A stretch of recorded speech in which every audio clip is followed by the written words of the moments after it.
Auzubillahiminash-shaytanir-rajeem. Bismillahir-rahmanir-rahim. Assalamualaikum and welcome to TKS online classes. I'm your teacher Miss Haram Rahim. Welcome back after a long weekend. ठीक है, hopefully you have enjoyed your Eid al-Adha holidays. Okay students, now open your book all of you. It's your geography class. First I will take the attendance. Yes, Hadika, Fasi, okay, Meher and Moiz. Yes, the 4 students are present now. So बच्चे first of all आप सब अपनी videos को on कर लें. Switch on your video. I want to see your book. ठीक है, I want to see your book. Yes, open your book. All of you show me your book. ठीक है, कोई इशू नहीं है, जस्ट अपने मोबाइल का फोकस आप अपने बुक पर रख सकते हो. I want to see your book. Moiz, Mehar, Hadiqa, Fasi, हरिए बच्चे, show me your book. Okay, now students, okay, the last topic was about the pie graph. We have drawn the pie graph also. Before starting it, I will ask you the questions about the pie graph. Now raise your hand, who will tell me about pie graph? Hurry बच्चे, who will tell me about pie graph? What is pie graph? And also tell me the formula which I have told you before vacations, the percentage and the angle formula. Yes, raise your hand. Anyone? Okay, Hadika, which is switch on your mic. Hadika, yes, unmute your mic. Yes, Hadika, I want to ask you the question. Unmute your mic.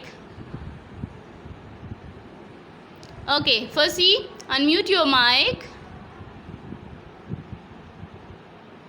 Yes, Fasi, unmute your mic.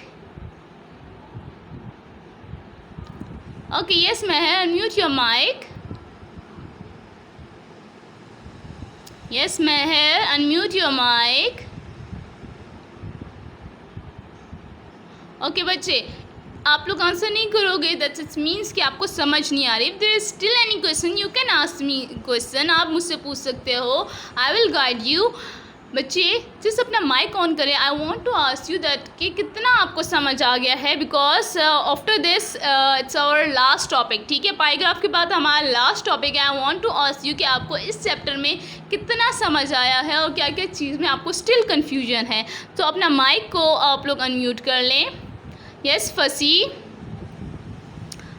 Hadika, Mehar and moist. बच्चे आप में से कोई भी mic को unmute नहीं कर रहा. आप लोगों को आई थिंक सो कि समझ नहीं आई होगी, दैट्स वाई. ओके बच्चे, I will not ask you the question, just मुझे बताएं कि आप लोगों को कितना समझ आया है. Anyone? Okay, no one. Okay students, before going to the last topic, first of all I am revising the chapter. ठीक है, this whole chapter I have explained you. So look, open your books all of you from the start. Okay, from the start. In this chapter first I have explained you about what? About the map, then distribution map. Distribution map is further divided into 2 types, dot method and choropleth method. Dot method is further divided that it's have to drawn by 3 ways: size of the dot, placing of the dot, and then it was value of the dot. ठीक है, map था. Map जो है उसमें हम distribution map हमने study किया है. डिस्ट्रीब्यूशन मैप के आगे 2 टाइप्स थी, डॉट मेथड था और क्लोरोप्लेथ मेथड था.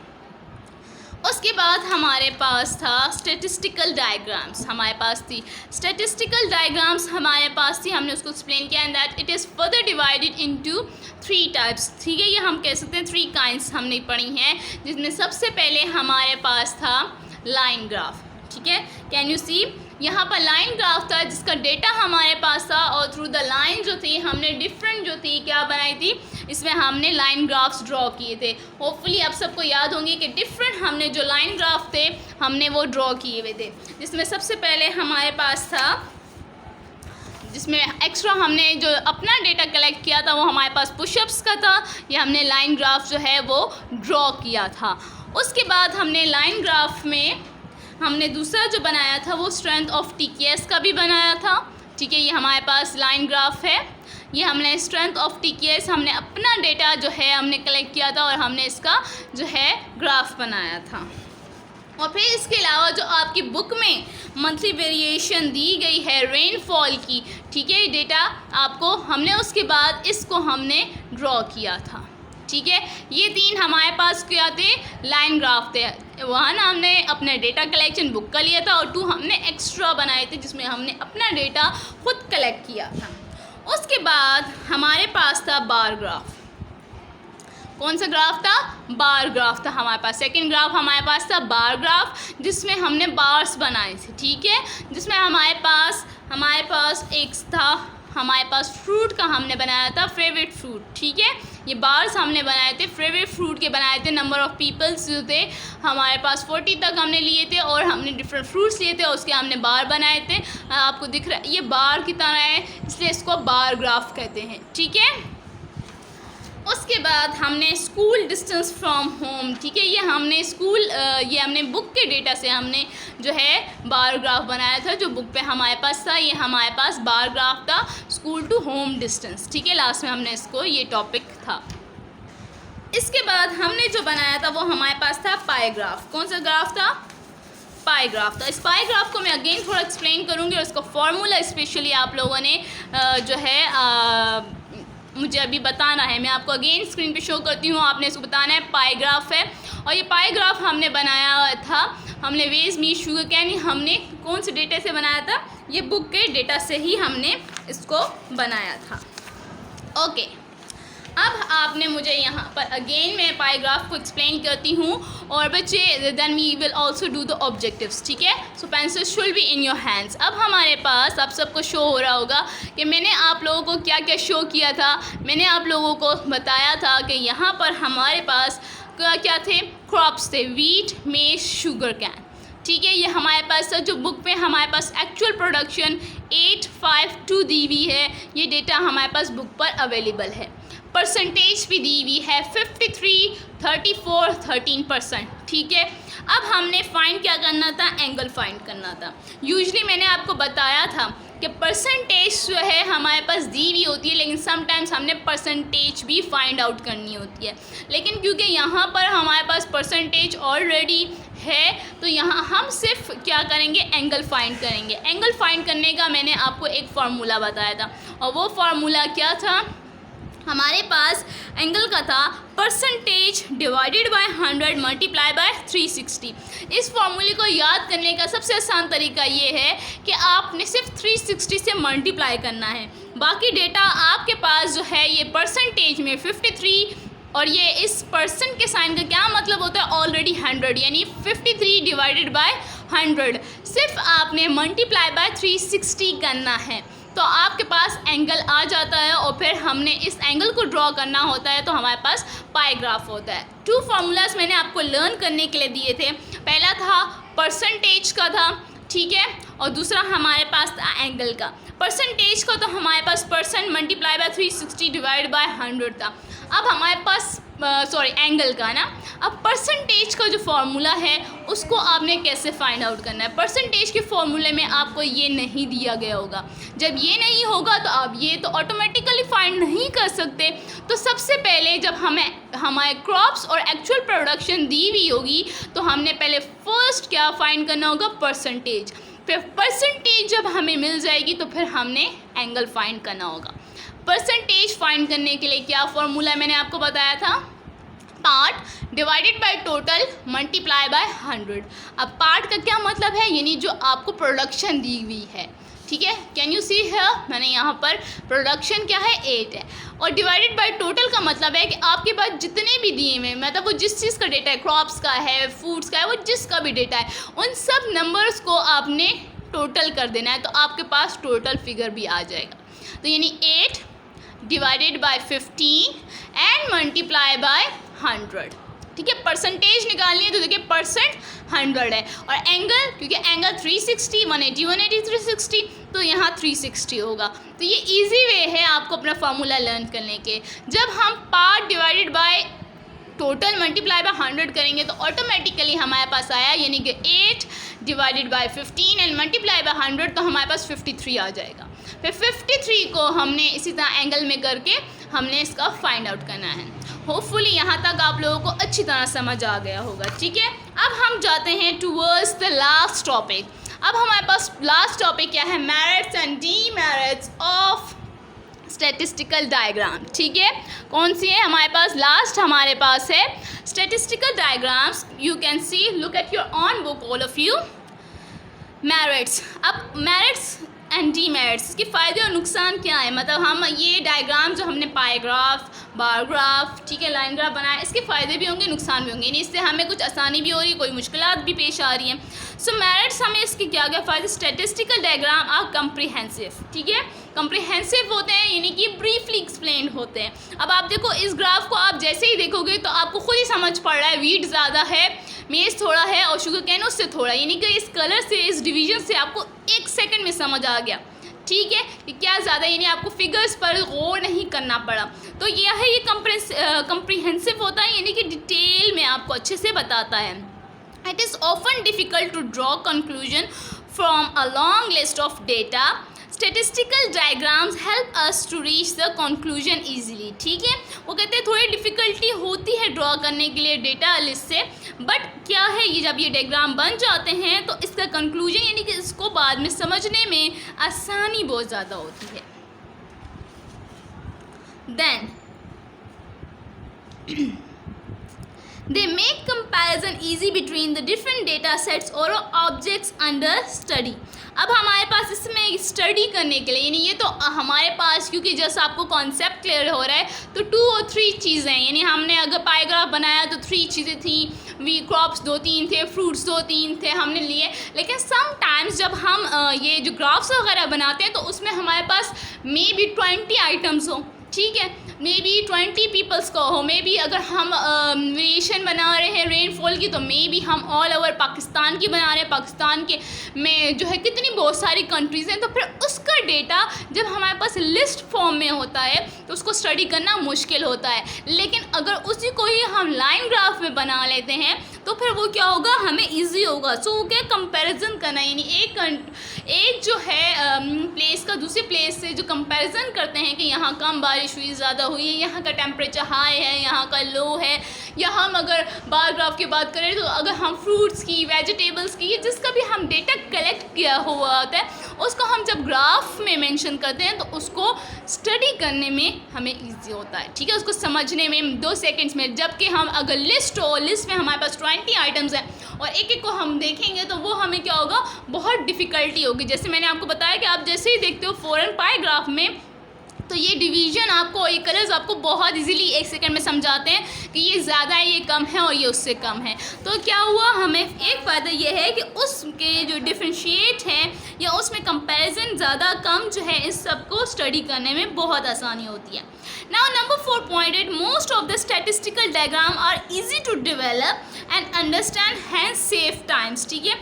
वो कहते हैं इसके अलावा स्टैटिस्टिकल डायग्राम जो है बहुत ईजी हैं, ठीक है, हमने बनाया ना, लाइन ग्राफ बनाया है, पाई भी बनाया, इसमें कोई मुश्किल नहीं होती, थोड़ा सा डिफ़िकल्टी पाई ग्राफ में है, अदरवाइज लाइन एंड बार बहुत इजी सिंपल वे है, ठीक है। तो वो कह रहे हैं इससे हमारे पास क्या है कि जब ये बन जाते हैं तो फिर क्या है, ये हमारे पास सेफ टाइम भी हो जाता है, क्योंकि वो स्टैटिस्टिकल डायग्राम क्या है, वो आसानी से समझ आ जाती है, तो उससे हमारा टाइम क्या हो जाता है, सेव हो जाता है। जबकि हम एक लिस्ट का एक नंबर देखें, फिर उसको कंपैरिजन करें, अच्छा ये 10 वाला तो 74 था, अच्छा ये 20 वाला तो अब 50 था, कौन सा ज़्यादा है, यानी इस सोचने का जो टाइम या हम जो थिंक कर रहे होते हैं उससे हमें बहुत ईजी होता है कि हम बहुत आसानी के साथ जो है उससे जो है समझ जाते हैं, और इससे हमें क्या हो जाता है, हमारा टाइम सेव हो जाता है।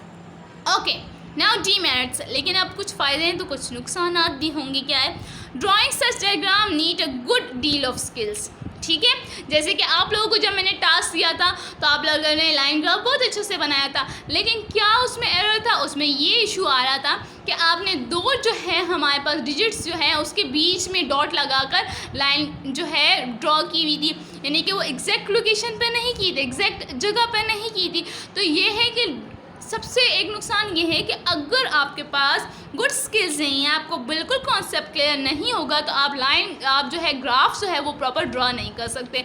जब प्रॉपर ड्रॉ नहीं होगा तो ऑफ कोर्स वो डेटा कलेक्शन जो है समझ नहीं आएगी। Although these diagrams are an interesting mean to represent data, but they cannot be used as substitute to data। ठीक है, वो कह रहे हैं वैसे तो ये डायग्राम इंटरेस्टिंग है, बनाते हैं भी मज़ा आता है, अच्छा लगता है, लेकिन ये है कि ऑफ कोर्स जो है ये हमारे पास जो है can not be use as substitute to data, यानी वो हर डेटे के लिए भी एग्जैक्ट नहीं है। ठीक है, so they can not be use to substitute to data. So hopefully आप सबको ये समझ आ गया होगा। ठीक है, मैंने आपको क्लियर कर दिया हमने इसमें कौन कौन से टॉपिक्स पढ़े थे। Before going move now this chapter is finish, now we will move towards the written work. Okay students, now open your book, we are doing the objectives.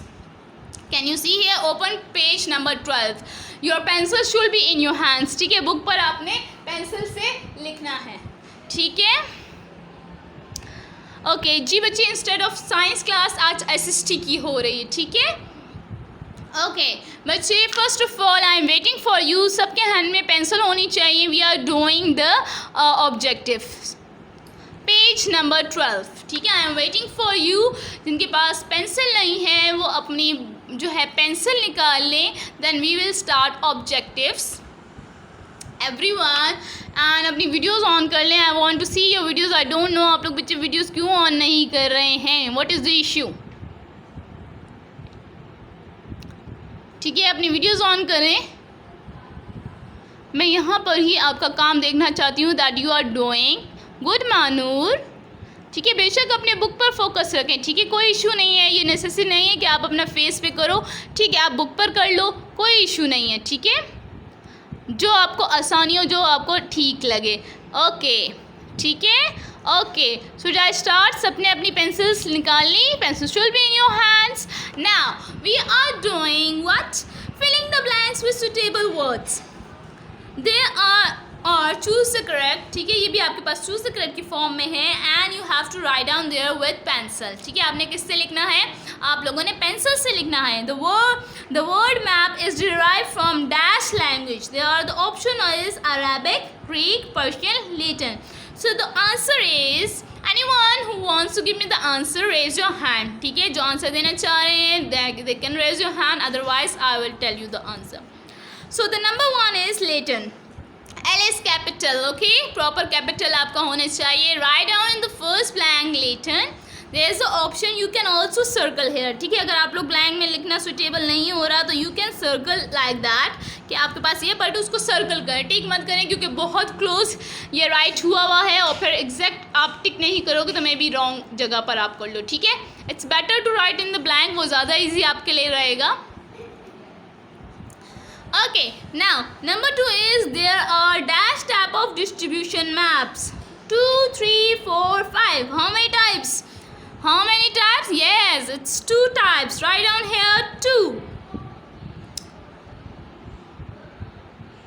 Pie graph is used for the distribution of data. ठीक है, write down, pie graph is used for the dash of data, comparison, distribution, increasing, decreasing, distribution। ठीक है, distribute करते हैं। write down their distribution। okay, the graph showing changes over time and space is called dash graph। कौन सा graph होता है जो changes over time and space show करता है? ठीक है, बार ग्राफ, पाई ग्राफ, लाइन ग्राफ या स्कैटर्ड ग्राफ। ठीक है, हमारे पास ऑप्शन 4 दिए गए and the correct answer is line graph. Line graph जो है वो टाइम एंड स्पेस जो है उसमें चेंजेस शो करता है। Write down in the 4 blank line graph. Line graph, okay. The last one is usually the percentage distribution of things is shown through dash। किस through हम शो करते हैं distribution map? ठीक है, डॉट मेथड से करते हैं, बार ग्राफ से करते हैं, पाई ग्राफ से करते हैं या लाइन ग्राफ से करते हैं? So the answer is pie graph. Okay, now there is a tick and cross. ठीक है, आपने टिक एंड क्रॉस करना है. ठीक है, ट्रू फॉल्स नहीं लिखने. टिक मार्क जब आपका ठीक हो गया एंड इनकरेक्ट के लिए हाँ क्रॉस का निशान लगाएंगे, सैम्बल करेंगे. A map is true representation of the earth, so it's cross. ठीक है, मैप ट्रू रिप्रेजेंटेशन नहीं होता, ग्लोब होता है. Choropleth map is an example of quantitative maps. Cross quantitative नहीं होता, उसमें हम शेड्स वगैरह शो करते हैं. Bar graph is use when different things are compared. ठीक है. Dot method are use in choropleth maps. No, dot method हम क्लोरोप्लेट में नहीं करते, वो डॉट मेथड में यूज़ करते हैं. ठीक है, तो ये भी क्रॉस हो जाएगा. Statistical diagrams can be use as substitute to the statistical data. Okay, so कि स्टेटिस्टिकल डायग्राम हम बनाते स्टेटिस्टिकल डेटा के लिए. नो, तो ये भी हमारे पास क्रॉस होगा. Okay students, class is over and take care. अल्लाह हाफिज़.